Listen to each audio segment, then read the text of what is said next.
Well, let me introduce myself. My name is Anthony Fiorinelli, and welcome to Discussion America. I know what you're thinking. Oh, here goes another guy going to talk about President Trump and the problems that we're having with the Democratic Party and all the infighting with Republicans. You know what? I was going to do that. But then I started thinking, Trump doesn't need my help. He's got plenty of guys out there singing his praises. He has plenty of guys out there protecting him from the evil Democrats and the crazy liberals. He has plenty of that. But what's happening, and what most people are not seeing, is that your local politicians are salivating because nobody is paying attention to what's going on in their own backyards. You have politicians, I live in New York, so we'll talk about New York. Politicians in New York are putting through all kinds of programs and nobody's paying attention. You have jails going up in Lower Manhattan that nobody's talking about because, well, if it's not seen, it's not heard. You know, and now you have a governor's race going on along with the rest of the midterm races that I haven't heard anything about the Republican Party's nominee. So it looks like Governor Cuomo is going to get reelected. But let me tell you guys what's going to happen when Governor Cuomo gets reelected. Now, first of all, if you think that Governor Cuomo and de Blasio are over there fighting back and forth, listen, that's a political game. That's your good cop, bad cop scenario. Now, last year or thereabouts, there was a big announcement how we're going to try this new system out on our bridges and tunnels where we're going to eliminate our toll booths. And it's going to ease all the traffic. And everybody's going to drive around a lot freer. And it's not going to be as much smog and people going crazy with each other because of this year. Well, all my friends are going, oh, geez, that's great. You know, listen, we're going to be able to move around. And I said, nah, hold up a minute here, people. If that's a successful endeavor, they're finally going to get the tolls on the free bridges that we enjoy right now. They're going to get congestion pricing. We're now below 62nd Street. Guess what? You're going to pay tolls. That's right. So now all you trucking companies out there, all the cab companies, all the little delivery guys, everybody that comes in for Wednesday matinee from Connecticut and Long Island, guess what? Yeah, you're going to get a cheaper theater ticket, but it's going to cost you to get into the city now. Now, I tell you something, this has been going on since Bloomberg. He's been salivating for his congestion pricing since he was mayor. But because of technology at the time, he wasn't able to achieve it. But now because of the new Easy Pass readers and because of the license plate readers, and now that they proved that it works because there are no more toll booths on the bridges and tunnels, and we're just driving in, driving out. He promised. He gets elected. Governor Cuomo gets reelected. You're going to see those toll things. You're going to see those toll readers up on the avenues leading downtown. You're going to see all those free bridges: Brooklyn Bridge, Williamsburg Bridge, Manhattan Bridge. You're going to see tolls going up on there. You know why? Because it's not going to impact the local traffic. And that's what the problem was all in the past. They couldn't put toll plazas up there because the traffic would have been a nightmare in the local neighborhoods and everybody would have been in an uproar. But now if they have the readers, guess what? No traffic. You're driving, you got a picture taken. They read your plate. They read your Easy Pass. They're getting what they want. Now, let's back up a little bit and look at the reasoning behind all of this here. The reasoning behind all of this is because they can't tax us anymore. We're the highest taxed state in the country, or at least one of the highest taxed. Okay? And they know that they just can't just levy another tax upon us.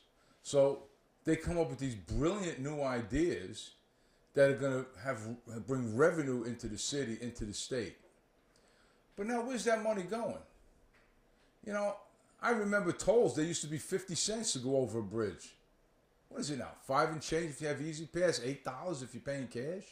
It's absurd. And where's that money going? That money's going to MTA, the subways, of which we no longer run in the city because, they were given up when we had hard times and we couldn't afford to run it, so we gave it to the state to run. But guess what? That's Mario Cuomo's little piggy bank for the state. Do you think that money's going back into the MTA? No. That money's not going back to the MTA. That money's going into all these special projects all around the state. Why do you think he needs billions of dollars of our tax money to redo the subway system? Because he's been spending the money all over the place, every place but the MTA. And de Blasio, I tell you, before you give him one dime of my tax money, you better request an independent audit of where every penny of that money has gone. And I guarantee you, there's been abused all over the state. Not only the subway money, but our toll money. Our toll money was supposed to go to subways. It's not going there. And let's not forget why the tolls were even on the bridges and tunnels. They were to pay for the bridges and tunnels. And then after the bridges and tunnels were paid for, they argued, you know what, we need to keep the tolls so we can maintain the roadways and the bridge and tunnel surrounding it. I don't know about you, but I think the roadways are pretty crappy in New York, especially around the bridges and tunnels. You see, I don't know if you noticed here, but all the bridges in the city are to be maintained by the state. That's why they're the last structures to get repaved, because the state has to do that. Not DOT, not the city. The state has to do that. And where's the money for that? I don't know. It's Cuomo. That might be his dirty little secret. So here we have de Blasio, all of a sudden, after all the fighting and the arguing and the hair pulling, now he's backing Cuomo. Why? Because they're in bed together. He's not going to get his millionaire tax to bring money into the city. No, he's going to get on board with Cuomo to get congestion pricing in.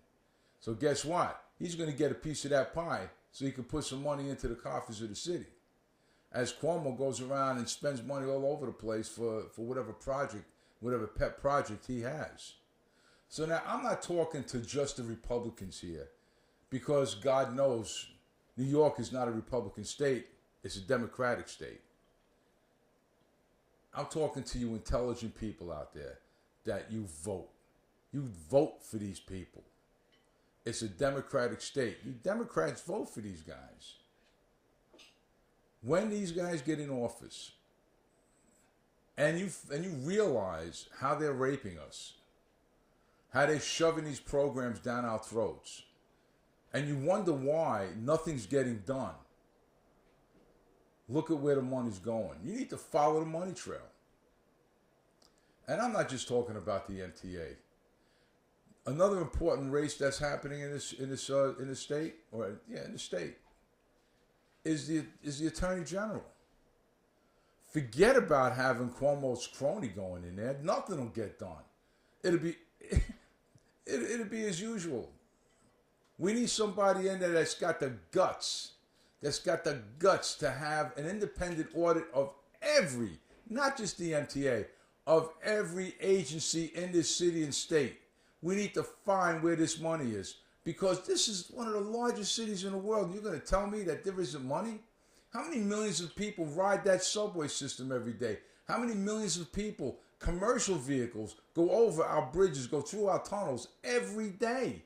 And you're going to tell me that there isn't money through those tolls, through our subway fares, that are going to pay for the maintenance of this here? That now us taxpayers, we have to foot the bill for this?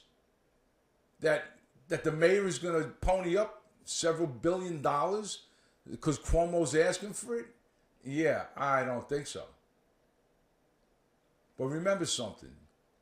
The people that are watching this, even if you're not from New York, don't shut me down, because New York is one of the largest cities going. So guess what? if it works here, it's going to work in your town. I want to ask you guys a question. How many of you now all of a sudden realize that, hey, our lanes that used to, our express lanes that used to be free now have a toll? That's right. That's right. Those express lanes that 2 or 3 or more, and you can ride the express lane so you don't have to sit in traffic. How many of them across the country now have a toll on it? That was all made possible by this new technology that we don't have the toll booths anymore in New York. Think about that for a minute. Don't shut me down. Listen to what I have to say. All of these are through my observations of what's happening in this city. Okay? There's a lot more. There's a lot more that you guys are not realizing. Every little thing that's done in this city is done and designed to make money. They don't care about you. They don't care about the bicyclist that has to go through traffic. They don't care whether he gets hit by a car or not. They see dollar signs. How they see dollar signs? They create congestion by putting these bike lanes in, which now have an argument now for the congestion pricing. They put the bus lanes in. For what purpose? Have you seen a bus stay in his lane if somebody's double parked? Nah, he goes out of his lane, gets into the main traffic, and screws us up anyway. But if there's traffic, God forbid one of us go into the bus lane, well, fine, we get a ticket. What's good for the goose should be good for the gander. If we have to stay out of that bus lane, that bus should not be allowed in main traffic lane. That lane is designed for him.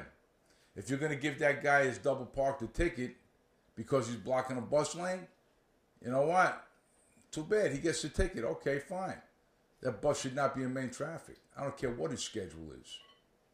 It's all designed to choke the city. Little enlightenment here, people. I'm old enough to be driving for a lot of years. The city always had traffic. It had traffic since I'm driving. I'm driving since I'm 16 years old. And I'll tell you something. It was always jam-packed. Is this something new? Is congestion in the city something new? No. It's been around for decades. But they need money. So let's turn around and shove it to the good old working class. Because that's what they're doing. Who drives more in the city? Not the rich. They have limousines that come pick them up. It's your truck drivers. It's your local delivery guys. It's your same-day messenger services. It's your cab drivers. It's everybody that has to make a living in this city. Now what's going to happen, you put the congestion pricing in, you stop the flow of people coming into the city. Guess what? Now the mom and pop stores that depend on people coming into the city to do business in their stores are going to start drying up. They're already hurting because of those bus lanes, the bike lanes. Where now you got a guy who's driving to work in the morning or coming home at the end of the day. He wants to stop in at the bodega to grab a cup of coffee and a snack for the ride home. He's going to be stuck in traffic. He can't do it anymore because he's got the concrete barriers for the bike lanes or for the bus lanes. He can't stop anymore. Guess what? How long is that mom and pop store going to be there? Not long. He's going out. How many empty stores you see? Look in your neighborhood. Don't even listen to me. Look in your neighborhood. How many empty stores do you see in your neighborhood? Okay? Look. Don't pay attention to me. Look. And that's all because of the choke. You got the Blasio's, Vision Zero. God help us. How many of you actually do 25 miles an hour in this city? Leave me a message. How many of you do 25 miles an hour? If everybody in this city did 25 miles an hour, your fire department would be choked. They couldn't move. Ambulances couldn't move. Your police department couldn't move. They couldn't get around if everybody obeyed the law. So guess what? It's a money grab. They know they can't do 25 miles an hour. Christ, I got a ticket with a speeding thing for 36 miles an hour. 36 miles an hour. They give you 10 miles an hour grace. I was 1 mile an hour over the grace. I got a $75 speeding ticket for 36 miles an hour. What a joke. It's a money grab. Everything is a money grab. They can't tax us, so they put all kinds of stupid laws, all kinds of stupid regulations that don't help anybody. And as far as this Vision Zero thing goes, How many of those people that got run over, okay, got hit by cars, how many of them were their fault? Walking across the street looking at their iPhone. Got their heads up in the sky. Queens Boulevard, Boulevard of Death. Old people trying to run across the damn Boulevard of Death. Give me a break. You're not going to beat the traffic. I've seen it myself. I've covered the stories. I forgot to tell you. I've been a journalist for 25 years. I've been a Spot News photojournalist for 25 years. I've covered everything from parades, homicides, fires, terror attacks, everything. Plane crashes. My videos and my still images have been published and viewed worldwide in every major market. I've seen it all. So I know what I'm talking about. I've seen it. I've covered it. I've seen what happens. People don't pay attention. You know, so I want you to really think before you vote. Think. And I'm not telling you to vote one way or the other. I'm not telling you, oh, the Republicans are the best. And I'm not talking party here. I'm talking common sense. I'm talking, where do you want to see yourself after this election? How bad do you want to see yourself? What shape do you want to see yourself? You got the city is choking. You got pedestrian walkways that are absolutely useless. You want to talk about congestion? Yeah, that was Bloomberg's design so he can create the congestion and have something to get on a stump about. Oh, well, New York is congested. New York, of course it is. It's New York City. Give me an 80-year-old man out there, 80-year-old woman. Tell me that when they were a kid, New York wasn't congested. Tell me somebody. Somebody please tell me it wasn't congested. You ain't going to find that person. We need to stop this craziness. Let's forget about Washington. Listen, I'm not going to change your mind. You're not going to change my mind. All the protesting in the world is not going to change either one of our minds. Why are we hurting ourselves? Why are we fighting amongst ourselves? It doesn't make any sense to me. Nothing's going to change. If you hate your elected officials, whoever they may be, whether it's the president, your governor, your congressman, your senator, whoever it is, the system is designed so you can vote them out. Get somebody worth running against the president if you don't like him, and vote him out. Get somebody worth running against your governor, your senator, whatever. Vote them out. Stop attacking one another. This has got to stop. Think about it. You're fighting with your friend down the block that you used to barbecue with every weekend. You're not talking to him anymore. Why? Because he likes Trump? Or because he liked Hillary? That's absurd. He's the same person. We're all the same people. We never changed. Just because we like a different person or a different party doesn't mean we changed as people. We are the same people. We are Americans first. Americans first. We are not defined by who our party is. We are defined by our American heritage, not by our parties. We went to war as Americans, not as a Democrat, a Republican, a liberal, a conservative. We went to war as Americans. We helped other nations that needed help as Americans, not as, oh, the Republicans went this time. Well, maybe the Democrats will go next time. We need to stop this, man. Somebody out there is paying to create this craziness. Think about it. Martin Luther King, when he held his protest, I don't remember seeing in the marches that were on TV anybody wearing a mask. Anybody holding a vial of urine to throw it at a journalist. Anybody carrying a bat. It was a peaceful march. They had something to protest about. God bless your protest. I'm not telling you not to protest. I'm telling you to bring the rhetoric down a little bit. Stop with the attacks. If you see somebody in your group wearing a mask, get him the hell out of your group. He's there for trouble. He's not there for your cause. He's there to create trouble. Wake up, America. We're in trouble. We're too divided. That's how they're going to get us. That's how they're going to get us. Remember that saying, united we stand, divided we fall. And right now, we couldn't be more divided. This is Anthony Fiorinelli with Discussion America. I hope you watch again. And I will come back with answers to how we can solve this congestion problem that seems to be on everybody's mind, that they want to create bike lanes and bus lanes and charge us money and create this money grab. Simple fix. I'll come back with some video on that. God bless you all. We need it. Let's get together as Americans and stop this fighting. God bless you.